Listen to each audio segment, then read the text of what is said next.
following is a summary of the Sicha of Chayei Sora Tovshin Nun, which was said in connection with the Kinus Hashluchim Ha'elami. This Shabbos starts the Kinus Hashluchim, the international gathering of Shluchim, a worldwide Kinus. And since the Alter Rebbe said that we need to live with the times, which means with the Parshas HaShavua, therefore there must be in the Parshas HaShavua a directive for what exactly the purpose of a shliach is.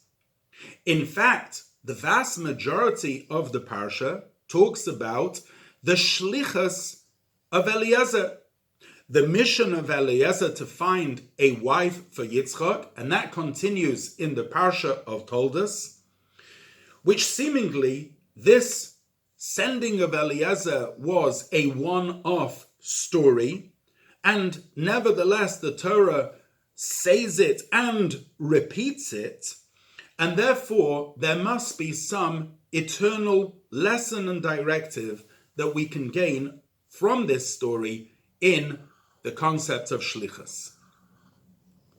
So the question is as follows: why was the Torah at such great length to describe the story of Eliezer, the appointment of Eliezer as a shlich by Avram, and the fulfillment of his shlichus? Seemingly, that is only a hachana, a preparation for the fulfillment of the shlichus, which was the marriage of Yitzchak and Rivka. So really the Torah could have just said in short that Eliezer went, found a wife, and Yitzchak and Rivka got married. Why is there such a lengthy discussion of his appointment, of his going down, of how his shlichus was fulfilled? From that we may deduce, from the fact that the Torah does at length describe that, we must deduce that that isn't just something secondary or a side point over here, but rather that's an inyan ikri, it's a principle in the concept of shlichus. Rivka was described as a shoshana bein hachoichim, a thorn arose amongst the thorns. And the shlichus of Eliezer was to extract this rose from her environment, bringing her for marriage with Yitzchak. Chassidus explains that in general, this is the idea of the birur v'zichuch ha'olam, the refining process, an elevation that we need to take the material world and extract and elevate its sparks of holiness and envelop them in the realm of Kedusha. Hence making a dira b'tachtenim, a dwelling place for Hashem down here in this world, which is exemplified in the building of a home in this world with the goal of Peru Uravu, being fruitful and multiplying, which is the idea of the next Sedra told us, Begashmias, physically, children, offspring, and Beruchnias, as Chazal tell us, that Toldoseim Shel Tzadikim, the offspring of the righteous, are their good deeds. And that's the reason why the Torah goes at great length to describe this shlichus, because it's a directive how to create a dira b'tachtonim. And that shlichus of Eliezer, although it's only a preparation for the marriage of Yitzchak and Rivka, nevertheless, it is an integral part of the shlichus itself. The words dira b'tachtonim have two elements. There's the dira lo yizbarach, the dwelling place for Hashem, and there's also the tachtonim, where is it to be accomplished in the lowest of all realms. The word dira implies that there is full revelation, like a person dwells in their own home. Tachtonim represents the idea that the dwelling must be made within the parameters of the inhabitants of this lowest of all worlds. And notwithstanding all their limitations, within them there is a revelation of the greatest levels of godliness.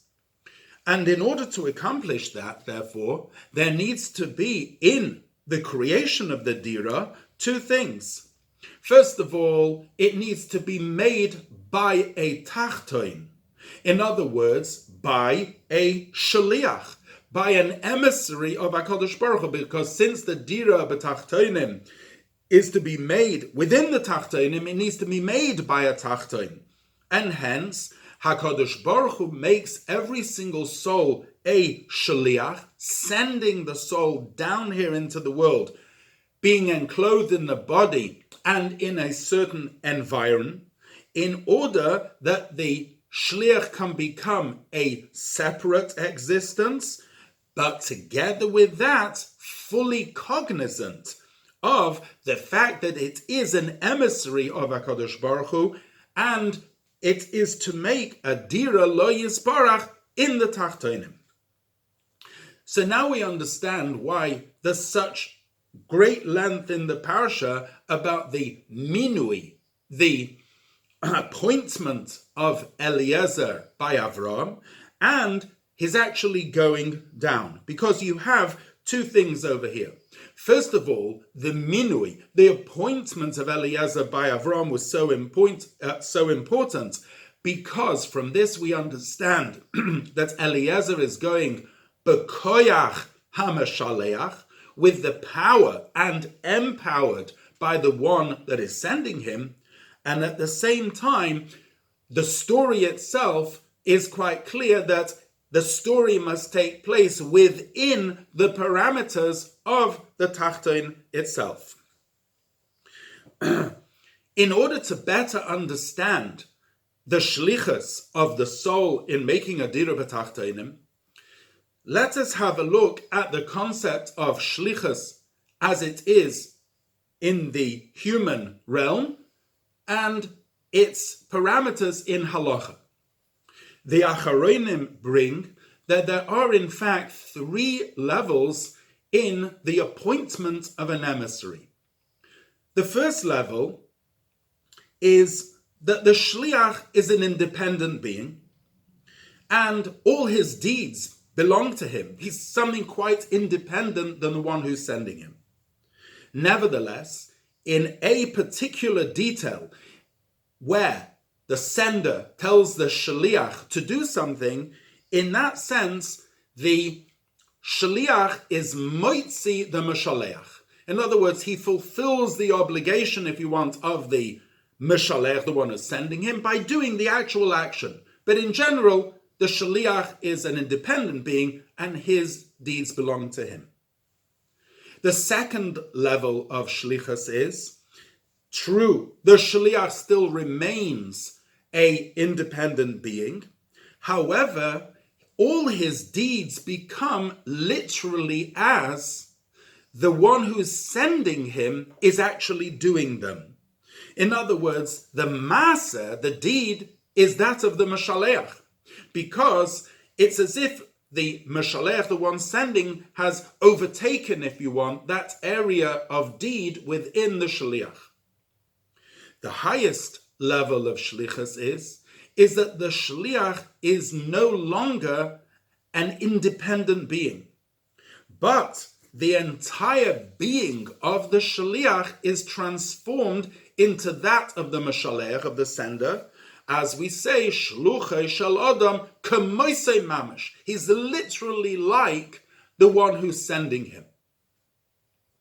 Now, in the human realm and in the halachic explanation of it, those three levels, you can have all various different levels in shlichus. However, when we talk about Hashem sending a neshama down to this world, that is in fact in the highest level of shlichus. Shluchei shel adam k'moisei mamash. In other words, the neshama is literally like Hashem himself. But on the one hand, it needs to feel as a separate entity. It is a shaliach. But on the other hand, the whole being of the shliach is Ani loy nivresi ela l'shamesh eskoinoi. I am only created in order to serve my master, and therefore, even in this world, the shliach feels and is completely permeated with the feeling that it is an emissary of Hashem. So now we understand why there needs to be in shlichus a minui, an appointment. Because whenever you just use the word shliach, it automatically suggests something different. A shliach means it's not the sender. It's something different than the sender. And therefore there needs to be an appointment of the shliach, because that appointment is the moment of empowerment, where the meshaleach, the sender with a special koyach, and here it is the koyach of the Torah, gives the shliach the empowerment that they can literally be a emissary, kamoisei mamish, of the one who is sending. So you have, if you want, a fusion of two opposites. On the one hand, the shliach needs to be an independent being, using all their soul powers in the fulfillment of the shlichus, and at the same time, there needs to be complete nullification, bittul, to the meshaleach in order to fulfill the shlichus. Now we will understand what the beginning of the Sedra, Vayu Chayei Sora, has to do with the continuation of the Sedra, the shlichus of Eliezer and the marriage of Yitzchak and Rivka. Because well known is the question, the Sedra is called Chayei Sora, the life of Sarah, and yet most of the things in the Sedra happen after Sarah has passed away. It starts off with the burial of Sarah, and then the shlichus of Eliezer to find a wife for Yitzchak. So why is the Sedra called Chayei Sarah, the life of Sarah? The answer is, as Chazal say, Ma zaroi b'chayim afhu b'chayim. Just if the offspring is alive, it's as if the parent is alive. When is it recognizable that Sarah was alive? When even after her death, her influence is felt, bringing even to the next generation that Yitzchak, when he married Rivka, Vayeviyeha ha'oyel Sarah imoi, that when Rivka came and married Yitzchak, all the elements which were by Sarah Imenu returned. The first pasuk carries on, Vayu Chayei Sarah, that the life of Sarah was Meya Shana, Esrim Shana, and Sheva Shonim, 100 years, 20 years, and 7 years. Chassidus explains that the number 100 is connected with the elements of Rotzoin and Tainug, willpower and pleasure. Esrim is connected with Moichin, with intellect, and Sheva, 7, is connected with the 7 midos. In other words, Sarah served Hashem with the entire infrastructure of her psyche, with her Rotzain, her Tainug, her Moichin, and her midos. And then it says, Shnei Chayei Sarah, says Rashi, Kulon Shovin L'Tova, that although there were diverse levels within her, all served Hashem with equanimity, in the sense that all were directed and permeated by the Yechida level of her neshama, by the bittul which she had to Hashem. And therefore, now we understand the whole sipur of the shlichus of Eliezer, because in order to create the Dira B'Tachtonim, the shliach has to use all their esekeichas and nefesh, everything within them. And at the same time, there has to be a complete bittul to the meshaleach, and the koyach we receive is from Sarah, because Sarah was kulon shavin latova. Sarah was the paradigm of this, that all her years were used in complete bittul to Hashem. This is hinted to in the word shaliach itself, because if you add 10 to the word shliach, then you get the word Mashiach. The 10th yud is the idea of eser koichas hanefesh, the 10 soul powers, which means that when the shliach employs and works with all their soul powers in order to fulfill their shlichus, this reveals Moshiach, and in fact there is a spark of Mashiach within each individual. That's the level of Yechida, the quintessential essence of the soul, and that the Shliach, when they work with their Eser Koichas HaNefesh, can reveal the Yechida in their place in the world. And now we understand the whole Hemshech of Toldos to Chayei Sarah. After the Shlichus of Eliezer and the extraction of Rivka and the marriage of Yitzchak and Rivka, then one brings Toldos into the world. Toldos physically in the revelation of the power of the Ein Sof ad infinitum by procreation. And like the Frierdiker Rebbe said, that Pru Urevu, be fruitful and multiply, is not only physically, but it means Machen noch Hayid, to create another Jew by Kol HaMelamedes ben Chavere Torah, by teaching another person's child Torah. Ki'ilu Yolada, it's as if you give birth to them. And from this we understand that one cannot suffice just with the publicizing of godliness in the world. However, there needs to be also Toldos, there needs to be also the offspring, the next generation, the wet to the touch, inspiration that one gives to the others. Ve'ela Toldos Yitzchak ben Avram, Toldos, these offspring, has to come in a way of Yitzchak, in a way of Simcha. Tzchoik is the idea of Simcha. Ben Avraham, Sarashi says, because Yitzchak's face was similar to that of Avram's face. In other words, it was a carbon copy of Avram in the sense that the shlich was given over to the next generation. From Avram came Av Hamon Goyim outside into the world, and Toldos Lashon Rabim. Says Rashi, this is Yaakov and Esav who are Amurim beParsha. In other words, the Toldos doesn't just reach the people who live in the Ole Shem like Yaakov Avinu, but it also includes Esav.